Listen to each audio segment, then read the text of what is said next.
Good morning. It's a lovely cool morning this morning, a really good day to get some planting done. Tomatoes and beans are going in today, but first we'll go back a few days and I'll show you what was going on in the greenhouse then. Well, it's a little bit hot for working in the greenhouse today, but I want to get a couple of things in so that we can try and keep produce coming all year round. I've got this bucket here and I've got some lettuce seed. I'm just going to stick that in there. I've got masses of lettuce outside now, but I know from last year this was the way it was, and all of a sudden I ran out and it all went off to seed and we didn't have any for the back end of the year. So I'm going to put this in now and hopefully this will keep us going for a bit longer. Same with the basil. That's me basil coming on nicely now. I'm quite happy with it. And then I sowed some more a couple of weeks later and that's it there, and I'm sowing more again now because it would be lovely to have a continuous crop of basil coming. So I've just got the ends of 2 packets here. I've got some lettuce all sorts and some lettuce mixed salad leaves. I'm just going to toss them all in, give them a mix and see what comes up. I'm sure it'll work fine.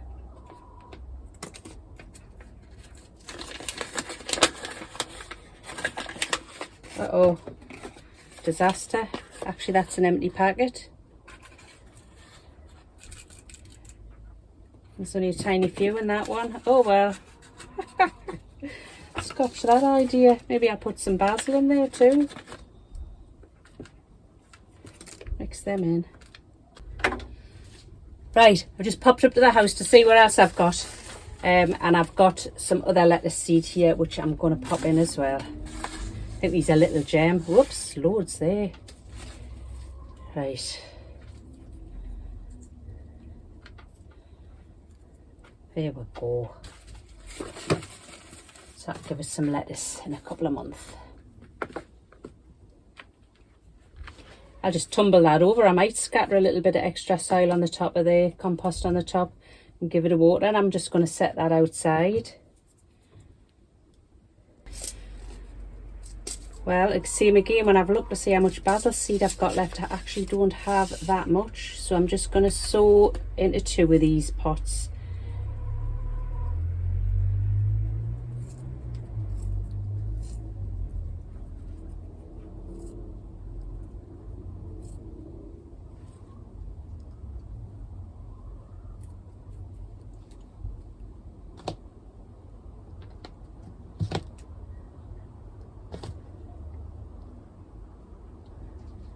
There we are, easy peasy.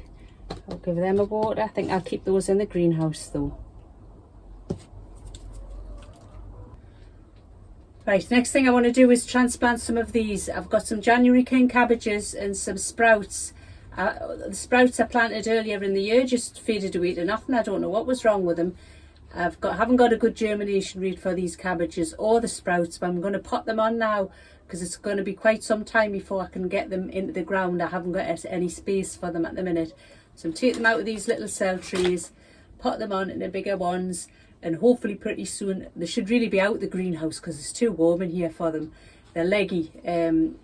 Get them outside and just let them sit until I've got a space for them.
So this is the border that they're going in. The tomatoes are hardened off now, as are the beans and the squash. So time to get them in. This is the border. If you saw the video when we made the pesto, this is where all the rocket came from. I chopped it all off, but I didn't actually end up digging it up, so that's got to get dug up. We've got mare's tail coming up, nasturtiums, poppies, all sorts in here, so we need to give it a good dig over. I'm going to leave in these poppies because they're going to do no harm while the tomatoes are growing up, and I'm going to try and leave the nasturtiums around the edges because they're so pretty. It's really good for the bees, but the rest's got to come out, and we've got to get it all nice and ready for these tomatoes to go in.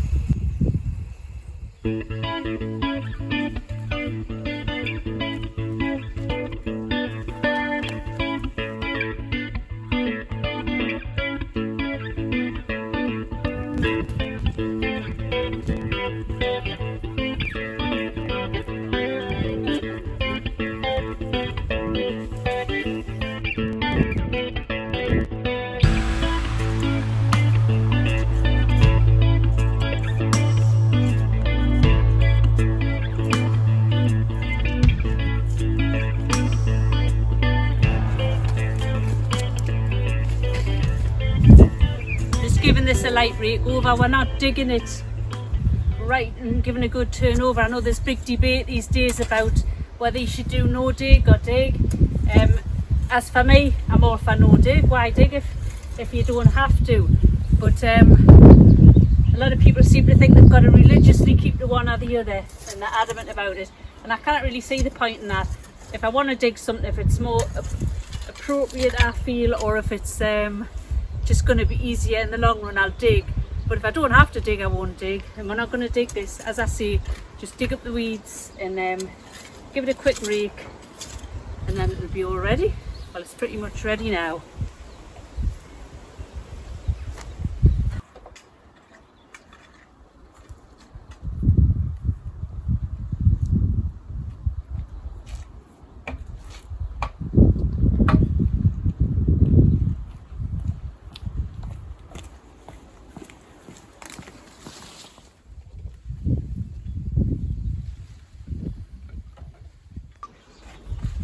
There's my lovely tomatoes. To be honest, I'm not really sure if they're big enough to go in because I'm certainly no expert, but they're going in regardless. If anybody's been watching, they know I got all my varieties mixed up. These ones in this tray though, I know are Moneymaker and Gardener's Delight, and I know they grow outside all right because I did it last year. So that's them, but I've got a few more in this tray here which well, I don't know what they are, so but they're going in, and if I get something off them, I get something off them, and we'll all be happy.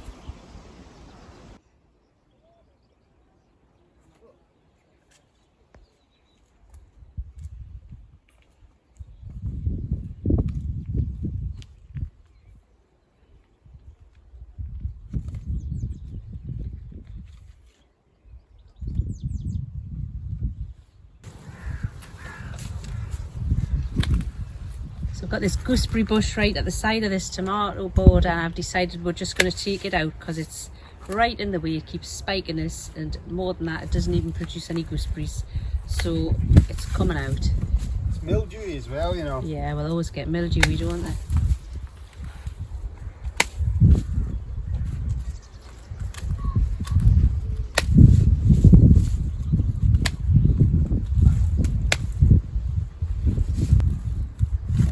Concrete there.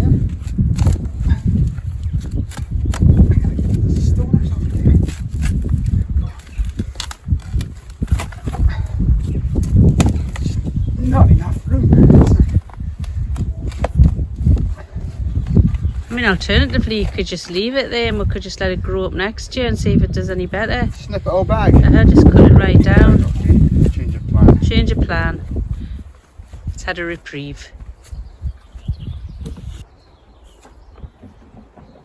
I figure I'm going to put them in rows of 3.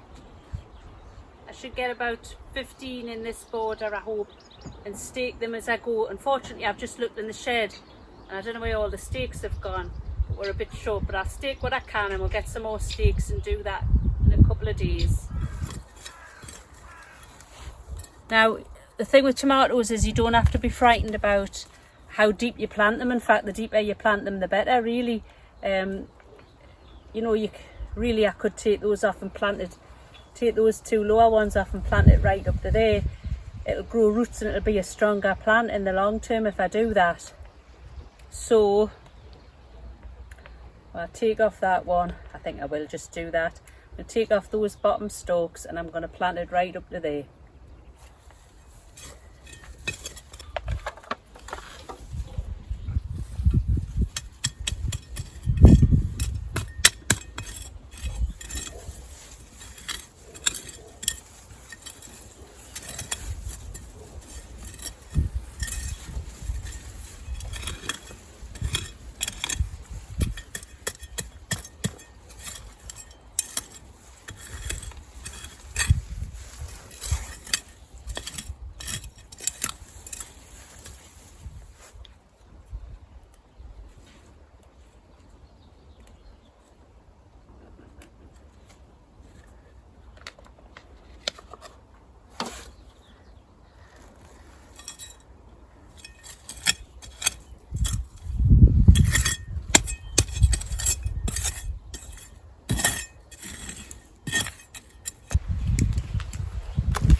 Mix them all up.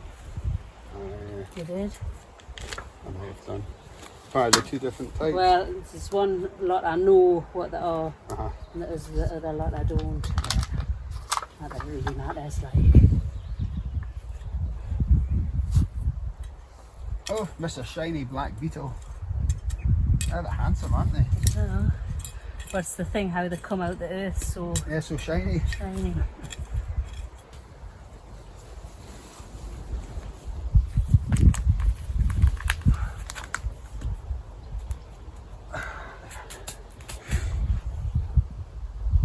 Makes your hands filthy when the soil's wet, doesn't it? Yeah. Right, last one in, fingers crossed for them. This border was given a really good load of compost on it, I think in the autumn and in this spring, because the soil in it wasn't very good. Also the other day I had a little bit of fish blood and bone left over from doing something else, and I just scattered that on. So it should be good soil. So fingers crossed that they grow. I'm going to try and start and push some stakes in. There's nothing to tie them to at the minute, but we'll just get them pushed in and put in place for later on.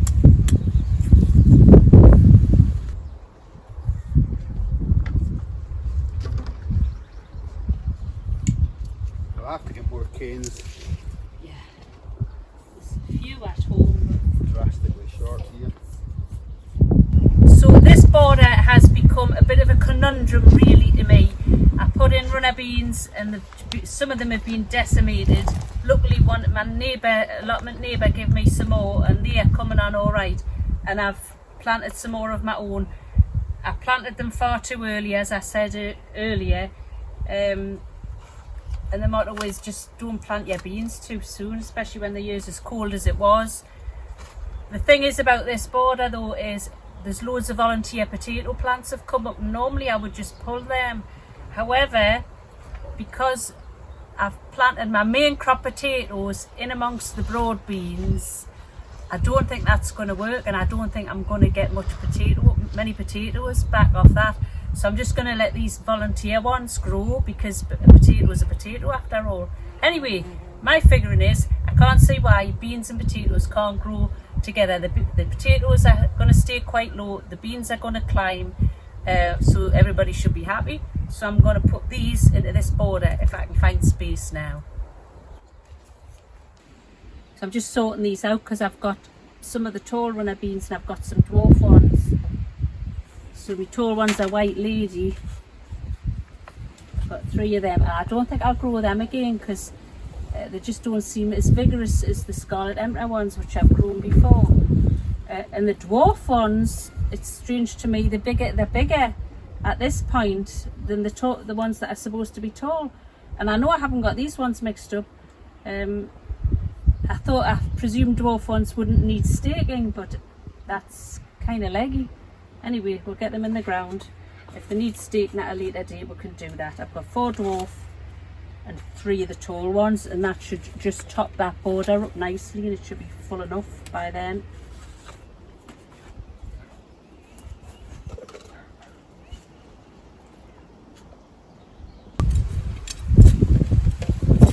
I'm just going to tuck one of these climbing runner beans in between these 2 potatoes.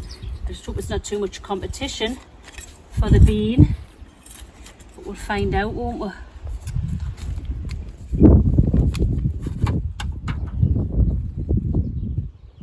I figure it can scramble up there before the potatoes overwhelm it. Anyway, I've always loved those cottagey style gardens where you see everything tumbling together and it isn't regimented, but there's all the plants growing together. It's so lovely, and I think it's kind of happening in my garden this year, unplanned. Right, find another gap for this one.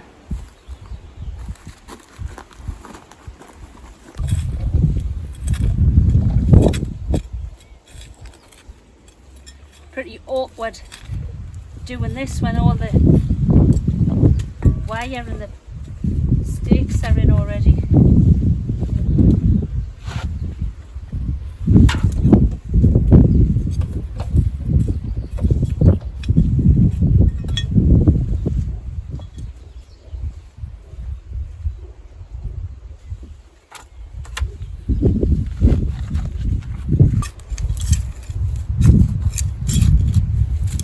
So just get these 4 dwarf ones in here. I'm wondering whether they maybe grow to about 18 inches or something. As I say, we've already run out of stakes for the tomatoes, so I have to get myself down to the shop and get some more, I think. The issue with the borders on this side of the garden is this fence behind me here casts quite a bit of shade. It's not so bad at this time of year, high summer, but certainly for a lot of the year, part of this border for a lot of the time is in shade, and everything over this side grows much slower. I'm not convinced it's the best place to grow beans. Look at the height of that for a dwarf bean. I don't know.